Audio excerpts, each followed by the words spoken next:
السلام علیکم جی. پاکستان کے اندر ہماری جو نسل ہے افراد کی اور خاص طور پہ صحافیوں کی، ان کو یہ اعزاز حاصل ہے کہ ہم نے ان لوگوں کی صحبت کے اندر وقت گزارا ہے جنہوں نے پاکستان بنانے کے اندر اپنا کردار ادا کیا تھا، اور خاص طور پہ قیام پاکستان کے وقت جنہوں نے ہجرت بھی کی اور ہجرت کے بعد پاکستان میں جو بھی ادارے بنے یا پروجیکٹ لگے ان کے اوپر اعلیٰ عہدوں پہ فائز رہے. ایسا یہ کردار جناب بی اے ملک صاحب ہیں.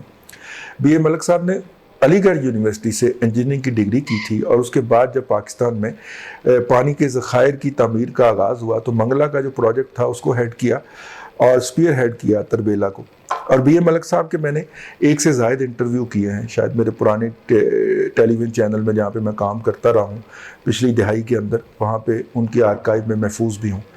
اور اسے ہم نے قومی فریضہ سمجھ کے انجام دیا. بی اے ملک صاحب جو ہیں اس وقت 90+ تھے جب ہم نے ان سے یہ انٹرویوز کیے، اور اب تو اللہ کرے وہ صحت مند بھی ہوں اور حیات بھی ہوں، کیونکہ کافی عرصے سے ان کے بارے میں کچھ سنا نہیں. بی اے ملک صاحب فرماتے ہیں کہ جب پاکستان کے اندر پاکستان کے 3 دریا بک گئے، وہ ان لوگوں میں شامل تھے جنہوں نے اس کی مخالفت کی تھی. انڈیا ایک نہر مانگ رہا تھا تو اسے ایک نہر دے دی جاتی، ستلج والی، فاضلکا والی جو ہے اس طرف، لیکن ہم نے اس کو 3 دریا اٹھا کے دے دیے، راوی، ستلج، ٹھیک ہے، اور بیاس بھی تھا اس کے اندر. اب جو ہے وہ جو بھی ہے صورتحال، اس کے نتیجے کے اندر جو پاکستان میں ریزروائر بننے تھے، ورلڈ بینک ہمیں فنانس کر رہا تھا اور وہی میڈیٹر تھا اس کا اور وہی گارنٹر تھا اس کا، تو اس نے ہمیں کچھ پیسے دیے. تو سب سے زیادہ آسان جو ڈیم تھا وہ کالا باغ ڈیم تھا. تو تربیلا جو تھا وہ بہت مشکل تھا،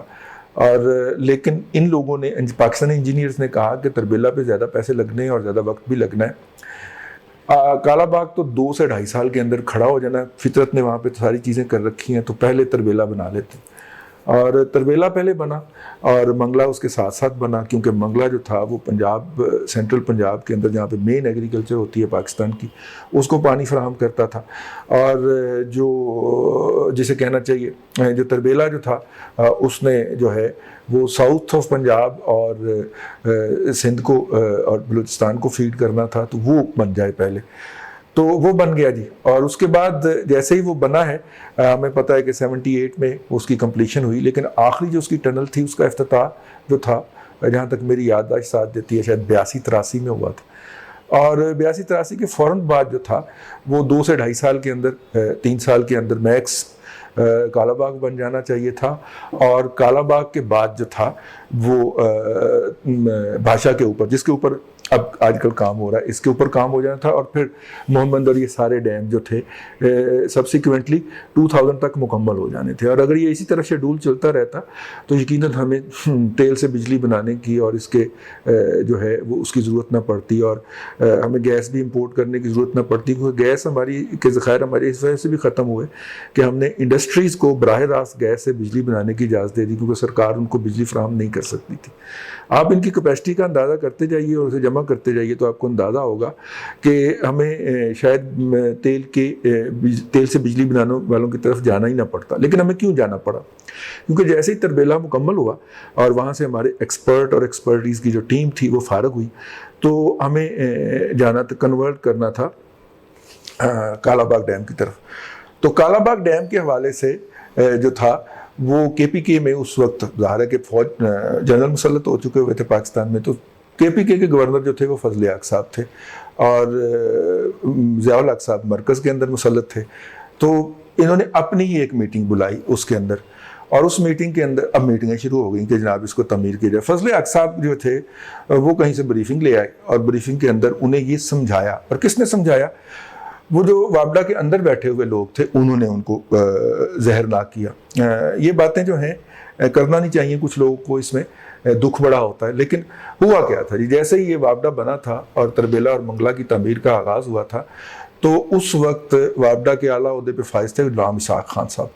تو انہوں نے پشاور کے اندر انجینئرنگ کالج کے اندر 1st ایئر اور 2nd ایئر کے اسٹوڈنٹس کو بھی، کہ جب یہ 4 سال بعد 3 سال بعد فارغ ہوں گے تو یہ وابڈا کے اندر ملازم ہوں گے، انہوں نے ان کو اپوائنٹمنٹ لیٹر دے دیے تھے. تو ہمارے پختون احباب دوست جو تھے ان کی باقاعدہ ڈومیننس ہو گئی، اکثریت ہو گئی وابڈا کے اندر. تو انہوں نے کہا کہ اس پروجیکٹ کے اندر میکسیمم پنجاب سے چھین لیا جائے. آپ جتنے بھی پروجیکٹ دیکھیں گے نا غازی بروتھا سے لے کے, وہ پنجاب سے چھین لیا جائے والا جو تھا, انہوں نے اس کے اوپر بریفنگ دی. جنرل صاحب کیونکہ اس ڈیلیکیسی کو نہیں کرتے تھے کہ کنٹراڈکشن کنٹروورسی پیدا کرنی ہے لیکن اس میں سے گین کر کے وڈرا کر لینا. جنرل صاحب چونکہ سنگل ٹریک کے آدمی تھے, وہ ڈٹ گئے, انہوں نے کہا بڑھنے نہیں دینا. تو ضیاء الحق صاحب نے اپنی طرف سے بڑی چلاکی کھیلی اور انہوں نے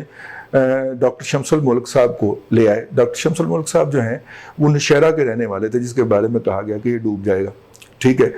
اور کالا باغ ڈیم بننے کی صورت کے اندر. تو ان کے اپنے بندے کو ہی, ایک پختون کو ہی, اور جو کہ نشیرہ میں رہنے والا ہے اور جس کے بارے میں کہا جاتا ہے کہ یہ شہر ڈوب جائے گا, انہیں سامنے لا کے بٹھا دیا. تو وہاں پہ مذاکرات ہوئے اور جنرل فضل حق صاحب کو قائل کر لیا گیا کہ جناب یہ بننے دینا چاہیے. جنرل صاحب نے ترب کا پتہ پھینکا, اور ترب کا پتہ کیا تھا, زیادہ سے زیادہ گریب کر لیا جائے, پنجاب کو محروم کر دیا جائے, اس سے گریب کر لیا جائے. تو وہ زیادہ سے زیادہ گریب یہ تھا کہ جناب اس کا پاور ہاؤس جو ہے وہ دریا کے پرلی سائڈ پہ بنے گا. تو شمس الملک صاحب جو تھے وہ انہوں نے اس کے اوپر کنسیڈ کر دیا کہ ٹھیک ہے آپ بنا لیجئے زیادہ سے زیادہ پرلی سائڈ کے اوپر. جب اس میٹنگ سے باہر نکلے تو شمس الملک صاحب نے ہنس کے اسے کہا کہ تمہیں پتا ہے کہ دریا کی پرلی سائڈ پہ بھی پنجاب ہی ہے. جنرل صاحب میٹنگ میں مان کے جو بات نکلے تھے وہ باہر نکل کے مکر گئے, اور انہوں نے کہا کہ نہیں کوئی کنسنسس نہیں ہوا, اور ضیاء الحق اس کا کچھ نہیں بگاڑ سکا. حالانکہ کچھ جنرل ہوتے ہیں نا جی منہ زور, ود ان ہائرارکی بھی ہوتے ہیں. یہ وہ وعدہ خلافی تھی فضل حق صاحب کی جنہوں نے پاکستان کے اندر لگا دیا. اب مسئلہ یہ تھا کہ ساری تیاری جو وابڈا کے اندر کر کے بیٹھے ہوئے تھے وہ کالا باغ ڈیم کی تھی. اب وابڈا کی طرف سے زور لگائی جا رہا ہے کہ کالا باغ ڈیم بنائیں اور پنجاب کے اوپر سارا انفورس کریں کہ وہ اپنی سہولتیں جو ہیں وہ وڈرا کرے. اب پنجاب کے اندر اگر ڈیم بنتا تو اس کی پاور کے اوپر جو رائلٹی تھی وہ بھی پنجاب کو ملتی. یہ جو انٹر پروونشل کنفرنٹیشن تھی اور جس کے اندر نیگوسیشن پاور کو بڑھا کے اپنے لیے زیادہ سے زیادہ مفاد لینا تھا, کالا باغ ڈیم ایک شاہکار پیس ہے جو اس کا شکار ہوا. اس کے اوپر پھر جو ہیں وہ آگئے نیشنلسٹ آگئے, اے این پی نے اپنی سیاست کھیلی. وابڈا کے اندر بیٹھے ہوئے لوگوں نے جا کے اے این پی کو ذرا انگلی لگائی کہ تم اس کے اوپر کام اٹھا دو تاکہ بلیک میل کیا جا سکے کہ دیکھیں اتنی کنفرنٹیشن ہے اور ہم اس کے جواب کے اندر آپ کو سپورٹ کر رہے ہیں, ٹھیک, یہ پیسے نکالیں. یہ پاکستان کے اندر جو امریکہ کو گالیاں نکالی جاتی ہیں یہ بھی بائی ڈیزائن ہوتی ہیں. امریکن کو بتایا جاتا ہے کہ دیکھیں معاشرے کے اندر آپ کی کتنی ڈس لائکلینس ہے اور ہم آپ کے لیے کیا کیا خدمات سر انجام دیں گے اس کے باوجود. تو اسی طرح کا کھیل اس وقت کھیلنے کی کوشش کیجیے, اور اس کھیلنے کے نتیجے کے اندر کیجویلٹی بہت بڑی ہو گئی. اب چونکہ تیاری ادھر سے ہمیں آتا ہی یہی تھا کہ ہم نے اب کالا باغ بنانا ہے, اس کے لیے تیاری کر لی ہوئی تھی, کس نے کہاں سے کھانا ہے, کس نے کیا کھانا, وہ سارے حصے بکھرے ہو چکے ہوئے تھے. جو ورلڈ بینک یا ایشیائی ترقیاتی بینک تھا اس سے ہم نے نیگوشیشن بھی کر لی ہوئی تھی, فنڈنگ کی بھی ساری اویلیبل تھی. ضیاء الحق صاحب اس کو نہیں بنا سکے, اور ضیاء الحق صاحب نہیں بنا سکے تو چونکہ اتنے گوف آدمی تھے, دماغ سے فارغ تھے کہ اس کا کوئی آلٹرنیٹو تھا اس کے اوپر کام شروع کر دیتے, نہیں, انہوں نے اس کے اوپر بھی کام شروع نہیں کیا اور قوم کو اتھاہ گہرائیوں میں چھوڑ کر, اتھاہ گہرائیوں میں ڈبو کر وہ خود بھی اتھاہ گہرائیوں میں اتر گئے. اور نتیجے کے طور پہ کیا ہوا کہ 92 میں جو بھاشا بھی مکمل ہو جانا چاہیے تھا, کالا باغ بھی مکمل ہو جانا چاہیے تھا, جس کے نتیجے کے اندر ہمیں یعنی کہ پاکستان کی نہ انڈسٹری کو بجلی کی کمی آتی, نہ گھریلو صارفین کو بجلی کی کمی آتی, انہیں شدید لوڈ شیڈنگ کا سامنا تھا. تو 88 میں جب حکومت آئی سامنے اور بینظیر بھٹو صاحبہ جو تھیں, خیر وہ تو بہت چھوٹا دور تھا, ویسے بھی ینگ تھیں, 34 ایئر 35 ایئر کیا ایج ہوتی ہے بندے کی, 30s میں جو ہوتا ہے, میچورٹی تو 40s کے بعد آتی. تو انہوں نے اس حوالے سے کوئی اقدامات کرنے کی کوشش کی, نہیں کر پائیں, معاملہ آگے بڑھتا گیا. اب نواز شریف صاحب جب 90s کے اندر آئے تو انہوں نے کہا کہ امیجیٹ سولوشن کیا ہے, تو انہیں بتایا گیا کہ امیجیٹ سولوشن جو ہے وہ تو تیل سے بجلی بنانا ہے, اور تیل سے بجلی بنانے کے راہ کے اوپر وابڈا چل پڑا ہوا تھا. یہ مظفر گڑھ جو ہے اور سندھ کے اندر بھی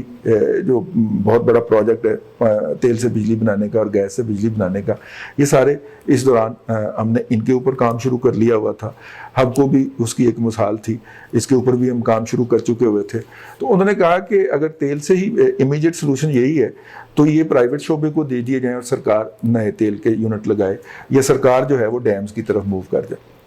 اب جو ہے وہ انہیں اس وقت کنفرنٹیشن جس سے کرنا پڑی، اس وقت بھی ویسے انہوں نے کالا باغ ڈیم کا نعرہ لگایا اور کہا کہ میں منا لوں گا، لیکن غلام اسحاق خان بابا کے پی کے بیوروکریسی جو ہیں وہ ان کے دوالے ہو گئے اور پھر دونوں کو -2 ہو گیا، دونوں گھر چلے گئے۔ بینظیر بھٹو صاحبہ آئیں، لوڈ شیڈنگ مزید بڑھ چکی ہوئی تھی، انہوں نے اس کا امیڈیٹ حل سوچا، چونکہ نان ٹیکنیکل خاتون تھیں تو ان کو جو سولوشن سجیسٹ کیا گیا اس وقت فرنس آئل کی جو تھی، سولوشن جو سجیسٹ ہوا اس وقت فرنس آئل کی پرائس جو تھی وہ 4000 روپے فی ٹن تھی اور 4,500 کے درمیان گھومتی رہتی تھی، کیونکہ ریفائنریز جو تھیں وہ پرانی ٹیکنالوجی پہ تھیں اور وہ ریفائنریز جو تھیں وہ زیادہ فرنس آئل نکالتی تھیں۔ اس دوران ترقی ہوئی، فرنس آئل کی مقدار کم ہوتی گئی، پیٹرول کی اور جو مہنگے والے ہائی آکٹین ہیں یا جیٹ فیول ہے ان کی ریشو بڑھتی گئی، جو یورو 5 کی بات کرتے ہیں وہ والی ریفائنریز آ گئیں۔ ایک تو فرنس آئل کی سپلائی اس کی وجہ سے تھوڑی ہوئی، دوسرا اس دوران ڈیویلیویشن ہوئی، ڈیویلیویشن کے نتیجے کے اندر اور تیسرا یہ کیا ہوا کہ فرنس آئل پہ بہت ساری جگہوں کے اوپر بجلی کی پیداوار شروع ہونی گئی، تو 4000 ٹن پہ اویلیبل تھا اور ورکنگ جو کی گئی آئی پی پیز کی وہ 8000 ٹن کے اوپر، 8000 روپے فی ٹن کے اوپر کی گئی، لیکن جب یہ پرائس جمپ اپ کی، شوٹ اپ کی تو یہ چلا گیا 32,000 روپے ٹن کے اوپر، تو آئی پی پیز ہمیں مہنگے لگنا شروع ہو گیا۔ آئی پی پی اور یہ سارا کچھ دیہانت جو تھا، آپ اسے ایک انٹرنیشنل سازش بھی کہہ سکتے ہیں سیاسی تھیوری کے تحت، لیکن یہ سارا دیہانت جو تھا یہ اس دوران ہو گیا جب کہ ہمارے آئی پی پیز لگ رہے تھے، اور جب وہ آئی پی پیز لگے تو اس کے نتیجے کے اندر پھر جو ان سے بجلی بنی وہ ہمیں مہنگی ملی، اور پاکستان کے اندر جو 1 روپے 1.5 روپے یونٹ کے اوپر بجلی دستیاب تھی وہ جمپ لے کے 4-4.5 روپے یونٹ پہ گئی، اور پھر 6.5 روپے یونٹ کے اوپر مشرف صاحب نے آ کے جو یہ کرتے ہیں نا، ان کا طریقہ بات ہوتا تھا، آ کے وہ شادی نہیں ہو سکتی، میں نے بھی دسو کی ہو رہا ہے، تو میں نے بھی دسو کی ہو رہا ہے، 4.5 روپے سے جمپ دے کے انہوں نے مور لگا دی کہ 6.5 روپے ہوگا، جو انہوں نے نیگوسیشن فرمائی جناب جنرل پرویز مشرف صاحب نے، تو ادروائز ہم 4.5 5.5 روپے کے ارد گرد گھوم رہے تھے۔ تو یہ وہ کرائم تھا جس کے بعد پھر بجلی کی قیمت رکی نہیں جی، 6.5 سینٹ کی میں بات کر رہا ہوں، اور اب آپ دیکھیے کہ اب ہم اس وقت ایٹ این ایوریج 20 روپے یونٹ جو ہے وہ کنزیوم کر رہے ہیں۔ اس کے بعد بھی جو حکومتیں آئیں وہ اتنے کم عرصے کے لیے تھیں۔ آخری بات کہ بہت سارے لوگ اس پہ کرتے ہیں، لیکن سیاسی حکومتوں کی جو انٹینشن تھی وہ بڑی واضح تھی، اور نواز شریف صاحب نے جب ایٹمی دھماکے کیے تھے اور اس کے بعد جو انہوں نے پرجوش تقریر کی تھی اور عوام کے اندر اس وقت ان کا جو مقبولیت تھی وہ اپنے ٹاپ پہ تھی، اس وقت تقریر کے اندر انہوں نے یہ کہا تھا کہ چلیے اب کالا باغ ڈیم بنانا ہمارا اگلا ٹارگٹ ہوگا، تو جس کے اوپر ناقدین نے کہا کہ انہیں یہ بات نہیں کہنی چاہیے تھی، لیکن اس سے ان کی انٹینشن واضح تھی۔ کالا باغ ڈیم کی تابوت کے اندر آخری کیل جو تھی وہ جنرل پرویز مشرف صاحب نے ٹھوکی، جب انہوں نے فوج کے ایک جرنیل کو، ٹھیک ہے، اور اس جرنیل کا میں آپ کو رویہ بتاؤں، آج کل تو بڑی داڑھی چھڑی رکھ لی ہے، لیکن وہ ہمیں ایک دفعہ لے کے گئے تربیلا کی سیر کے اوپر، ہم اس وقت رپورٹنگ کیا کرتے تھے، اور لاہور کے سینئر جرنلسٹوں کو اکٹھا کر کے کوچ میں بٹھا کے تربیلا جایا گیا، تربیلا کے جو تھا وہ گیسٹ ہاؤس میں ٹھہرایا گیا، اور پھر وہ ہمیں لے کے تربیلا کے معائنے پہ گئے، تو تربیلا کے انجینئرز نے اپنی جانوں پہ کھیل کے انہی دنوں کے اندر تربیلا میں آنے والی ایک رکاوٹ کو دور کیا تھا کہ ٹربائن کے اندر لکڑیاں، گارا، مٹی وغیرہ پھنس گئی تھی، وہ بیچارے انہوں نے اس کو نکالا، صاف کیا، پھر دوبارہ فٹ کیا، اور ان کا کہنا تھا کہ لاکھوں ڈالر ہمیں دینا پڑتے اگر ہم باہر سے ایکسپرٹیز منگواتے۔ اس کے اوپر انہوں نے 10 منٹ کی ایک بریفنگ تیار کیا رکھی تھی، اور ان کی خواہش تھی کہ لاہور سے اتنے بڑے بڑے نام ہیں صحافت کے وہ آئے ہیں تو یہ ہماری پرفارمنس دیکھیں۔ جنرل صاحب ساتھ بیٹھے ہوئے تھے، 10 منٹ کی وہ جو تھی بریفنگ تھی، 2.5 منٹ کے بعد جنرل صاحب کا جو تھا وہ پیمانہ جو تھا وہ جواب دے گیا، تو انہوں نے کہا کہ اس کو فاسٹ فارورڈ کرو، یا فاسٹ فارورڈ کرو، اور 4-4.5 منٹ کے بعد وہ اٹھے، انہوں نے ٹیبل کو لات ماری، تو کہا کہ یہ کیا بکواس لگائی ہوئی ہے تم نے۔ اگر آپ اس وقت اس انجینئر کو جس نے اپنی جان پہ کھیل کے قوم کا کروڑوں روپیہ بچایا تھا اور وقت بچایا تھا، اس کو یہی کہہ دیتے کہ یار آپ نے بہت اچھا کام کیا، آپ ہمارے ساتھ کھانا کھائیں، ٹھیک ہے، لیکن ہیوملیٹ کیا گیا، اور یہ کوئی ان تک محدود نہیں ہے، یہ ایک جنرل رویہ ہے جو ہمارے سویلین کو فیس کرنا پڑتا ہے۔ لیکن اس کے بعد پھر نا مطلب کہ میرا دل ہی ٹوٹ گیا، میں نے وہ پاس میں کھڑے ہوئے جو اس وقت تھے واگڈا کے D G P R O, بہت نفیس آدمی، بہت عمدہ آدمی ہیں، کرنل امام کے برادر ہیں، ٹھیک ہے، ان سے کہا کہ دیکھیں یار ہم اس پہ ایک سٹوری لکھ سکتے ہیں، تو انہوں نے کہا کہ نہ نیچے ہاتھ کر کے نا تھوڑی مہربانی. اچھا جب تک اس طرح کے نائس لوگ تھے آئی ایس پی آر کے اندر تو مزہ آتا تھا, تو ہم انہیں سارے راستے چھیڑتے رہے نا, اور ہم نے نہیں لکھی, بددیانتی کی کہہ لیں آپ نے, نہیں لکھی کہ یار ایک نفیس آدمی کو فیس کرنا مشکل ہو جائے گا جب اس نے ریکویسٹ کر دیا کہ یہ نہ لکھیں. لیکن آج چونکہ وہ بھی ریٹائرمنٹ کے بعد بیچارے کہیں پہ چلے گئے, وہ ایک بہت بڑا صدمے سے بھی گزرے اپنے بھائی کے حوالے سے, تو اب اللہ تعالیٰ ان کو صحت دے, اللہ کرے وہ اب بھی حیات ہوں. لیکن یہ ہے کہ یہ واقعہ جو ہے یہ میری نظروں کے سامنے ہے, اس لیے میں نے کہا آپ سے شیئر کر لوں. تو اس سین یہ وہ صاحب تھے جن کے پاس برداشت کا اتنا لیول تھا. ان کو سندھ بھیجا گیا کہ یہ آگے سندھیوں کو قائل کریں اور انہوں نے سندھ کے اندر مختلف عوامی اجتماعات کو خطاب کریں, جس کا نتیجہ یہ نکلا کہ کالا باغ ڈیم کے تابوت کے اوپر آخری کیل بھی, موٹی والی کیل جو ہوتی ہے نا, وہ جو کھڑپینچا ہوتا ہے جو اندر جا کے کھل جاتا ہے اور پھر باہر نکلتا نہیں, وہ ٹھوک دیا مشرف صاحب نے اور ان وابڈا چیئرمین صاحب نے. اور اس کے بعد طے ہو گیا کہ جو بھی نیا واٹر ریزروائر بنے گا وہ کنٹروورشل ہوگا. آپ اس کے مخالفین کے اوپر الزام لگاتے رہے کہ جناب وہ انڈیا سے فنڈنگ ہوتی ہے, اتنی ارب روپے انڈیا ہر سال مخصوص کرتا ہے, جو جس طرح کا مرضی بھی کام کرتے رہے. آپ نے کیا کیا؟ آپ کے یہ جو ایروگنس والے رویے تھے انہوں نے بیڑا غرق کیا قومی یکجہتی کا. اور یوں پاکستان کے اندر ہمیں دوبارہ واپس آتے ہوئے for the construction of water reservoir ہمیں جو ہے وہ باقاعدہ زرداری صاحب کو اقتدار میں لانا پڑا. ان کے خلاف جو پوری سکیم بن چکی ہوئی تھی, وہ جو جے آئی ٹیز آج کل دونوں چل رہی ہیں نا, ایک وہ تھی جس کے تحت ان کو پکڑنا تھا اور ایک وہ تھی جس کے تحت انہیں چھوڑا تھا اور ان کے ساتھ پھر معاملہ طے ہو گئے. تو دونوں ٹھیک ہے, ٹھیک ہے. اس کے اندر سے کچھ پیرا حذف کر کے تو ان کو جناب حکومت دے دی گئی اور بنا دیا گیا. پھر ان سے کہلوایا گیا کہ وہ جو ہے وہ بادشاہ ڈیم کا افتتاح بھی ان سے کروایا گیا کہ یہی پارٹی سب سے بڑی مخالفت ہے, یہ اس کا کارڈ کھیلتی ہے سندھ میں, تو اپنے منہ سے اناؤنس کریں گے تو ہوگی. باقی بھی ڈیم کے زرداری صاحب سے ورچولی افتتاح کروا لیے گئے تاکہ اس کی مخالفت نہ ہو. لیکن اس کو شروع کرنے والے شخص کو ہم نے جیل میں ڈالا اور پھر ملک بدر کر دیا. اور اب ہم یہ کہتے ہیں کہ جناب ڈیم ہماری وجہ سے بنا رہے ہیں, ٹھیک ہے. تو پھر جب آپ اس طرح کی باتیں کریں گے تو لوگ لینڈ کروزر کا حساب تو مانگیں گے نا پھر سے, ٹھیک. یہ کچھ تھوڑی سی مختصر داستان تھی. اب ہوتا کیا ہے, ہوتا یہ ہے کہ جیسے ہی یہ ذکر آتا ہے تو فوری طور پہ کچھ کرائے کے ٹٹو جو ہیں وہ شروع ہو جاتے ہیں اس بات کے اوپر, یہ جی سول گورنمنٹوں نے یہ جو آئی پی پیز لگائے, یہ جو بیڑا غرق ہوا, یہ ان کی وجہ سے ہوا. یہ انٹلیکچولی ڈس آنیسٹی ہے جو ہمارے یہ لوگ کرتے ہیں. ظاہر ہے ان کی ڈیوٹی ہے, انہیں ایسا کرنا چاہیے, لیکن اصل حقیقت کیا ہے وہ بھی آپ کو بتائی جانی چاہیے, ٹھیک ہے. مجھے پتہ ہے یہ بہت سارے لوگوں کو یہ بات اچھی نہیں لگنی اور اس کے نیچے مجھے گالیاں بھی پڑیں گی, لیکن میں تو مطمئن ہو کے اس دنیا سے جاؤں گا نا کہ میں نے حقائق جو تھے, جو میرے ذاتی علم میں تھے, جو میری آبزرویشن میں تھے, وہ میں نے لوگوں تک پہنچا دیے. لوگ اس کے لیے کتابیں لکھا کرتے ہیں, ہم ایسی باتوں کے لیے ویلاگ بناتے ہیں. اللہ آپ کو آسانی عطا کرے, اللہ پاکستان کی حفاظت کرے جی, اللہ پاکستان کے حفاظت کرنے والے ہاتھوں کی حفاظت کرے, اللہ پاکستان کے بارے میں اچھا سوچنے والے ذہنوں کی آبیاری کرے. اللہ آپ کو آسانی عطا کرے اور آسانیاں خلق خدا میں تقسیم کرنے کی توفیق عطا کرے.